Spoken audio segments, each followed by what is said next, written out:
Hey everybody, Rusty here, and today I want to talk about a simple but effective way to crash proof your planes, at least your small micro planes anyways.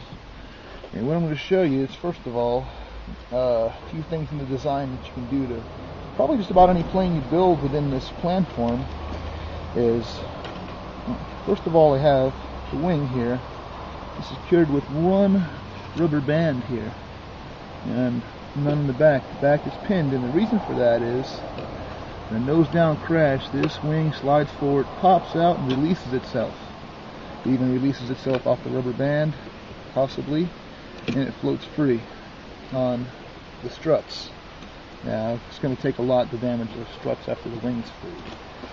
Now, speaking of the struts, what I did here, if you can see this, but I put Z-bends, zip ties with holes in them, in my struts. So now when I want to remove the wing with the struts, it's not too big of a deal. I just pop the Z-bends out here.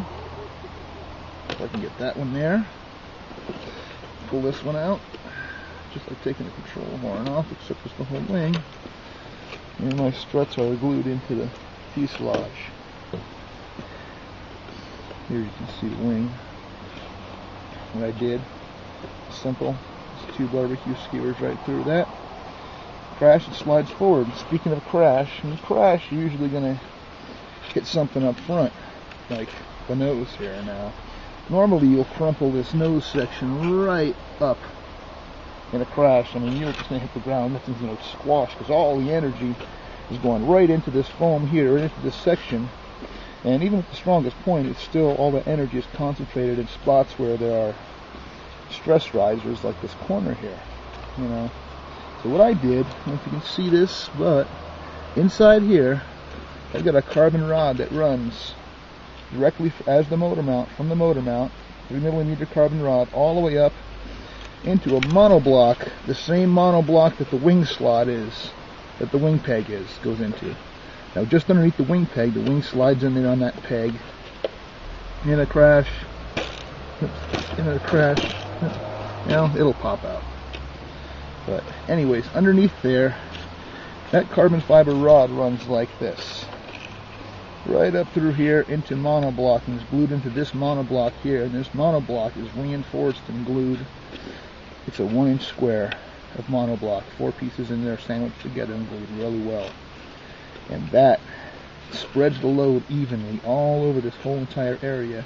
It takes all the crushing loads off the front of the plane, so the front of the airplane can't even crush anymore. It's actually going to pull down. If anything, it's going to take a lot to damage the airplane like that.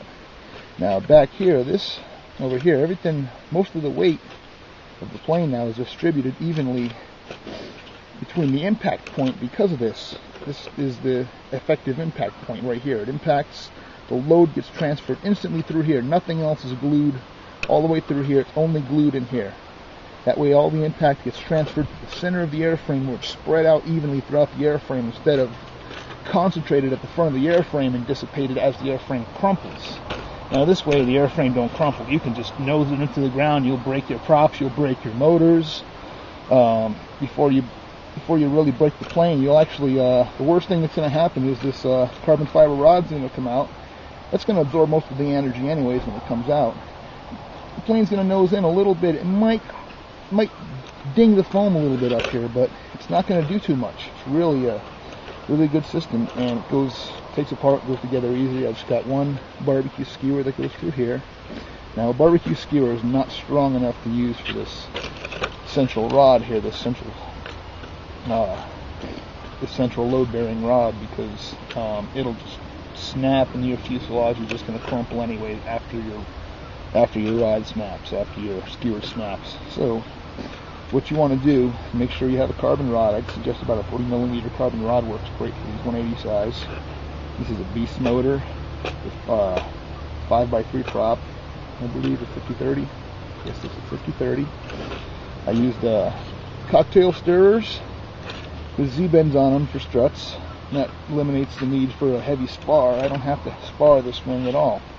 It also makes it lighter and less likely to be damaged in a crash because there's no spar to break. The whole wing can just really flex and foam. And it's a simple wing to build, again, if you do break it. Now, like I said, this goes back together pretty easy as well, too. You gotta do is put the Z-bends in this way. We'll start with this one. Here. Let's see that. I'll put one in there. I'll get this other one here. Just kind of, pop it in there like that. Wing struts are attached. Let's slide this pin. Your wing can never be off center with this. It's beautiful. Just slide it in there. Just keep the rubber band on here and just pull a couple of loops up. I got fat fingers, but I'll try this with my lefty. There we go. You pull a few loops up like that. And now if you crash, it's just going to stretch out and pull off, and it's not going to come off in flight. And there it is, and that's how you crash proof a plane.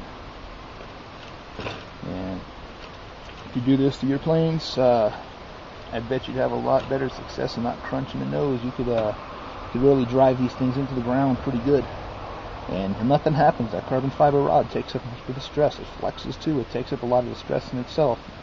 And the rest of the stress is borne by a larger portion of the airframe and spread out more evenly throughout the airframe, with tension loads applied forward of the monoblock bulkhead point and compression loads applied after the monoblock bulkhead point, right at the point where the frame makes a good solid triangle, a good solid load-bearing structure. So the weakest point on the thing is probably the tail itself. If you hit the tail, you're going to break this little section here. It's not too strong, but for nose-in stuff, 90% of your crashes are going to be nose-in stuff for beginners, for messing around with 3-channel and just stall, spin, and pop, although this thing really don't stall spin too easily. But that's it. Thanks for watching.